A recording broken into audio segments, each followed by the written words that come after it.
Hello guys, welcome back to my channel. Welcome to Snigdha's world. তোমরা সবাই কেমন আছো অবশ্যই কমেন্টে জানিও। আর আমি আজকে চলে এসেছি দীঘা সিরিজের পার্ট 2 নিয়ে। আর তোমরা যদি পার্ট 1টা না দেখো তাহলে অবশ্যই আমার চ্যানেলে গিয়ে দেখে এসো, বা আমি তোমাদের জন্য ফার্স্ট কমেন্টে বা ডিসক্রিপশানে লিঙ্কটা দিয়ে দেবো। আর অবশ্যই আমার চ্যানেলটাকে সাবস্ক্রাইব করে নিও যাতে নেক্সট ব্লগগুলো তোমরা দেখতে পাও। তো তোমরা আগের পার্টটা দেখলে বুঝতেই পারবে যে আমরা সাঁতরাগাছি পৌঁছে গেছিলাম। তো তারপর ট্রেনে উঠে আমরা যে যার মতন সিট নিয়ে বসে পড়েছি।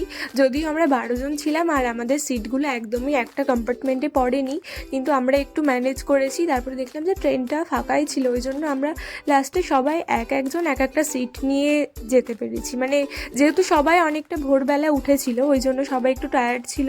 কিছুটা যাওয়ার পরে একটু মস্তি করার পরে সবাই এক একটা সিট নিয়ে ঘুমিয়ে ঘুমিয়ে পৌঁছে গেছিলো দীঘা। তো আমি তোমাদেরকে দেখিয়ে দিলাম যে আমরা কে কে গেছিলাম।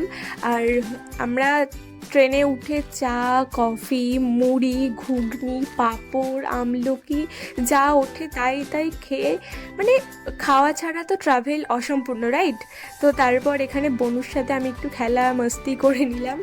ও আমাকে আমার ফোন নিয়ে গ্যালারিতে বলছে তোমার সাথে আমার ছবি কই, খুঁজছে।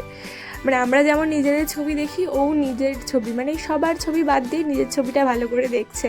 তো তারপর দীঘায় যাওয়ার আগে ট্রেনটা একটু দাঁড়িয়েছিল রামনগর বা সামথিং একটা স্টেশনে, ওখানে একটু নেমে গেলাম। তো তারপর ট্রেনে উঠে আবার দীঘায় নেমে গেলাম। দীঘায় নেমে আমি কনফিউজড যে আমি এটা দীঘায় নেমেছি, তো মানে কোথাও দেখতে পাচ্ছি না যে দীঘা লেখা বোর্ড।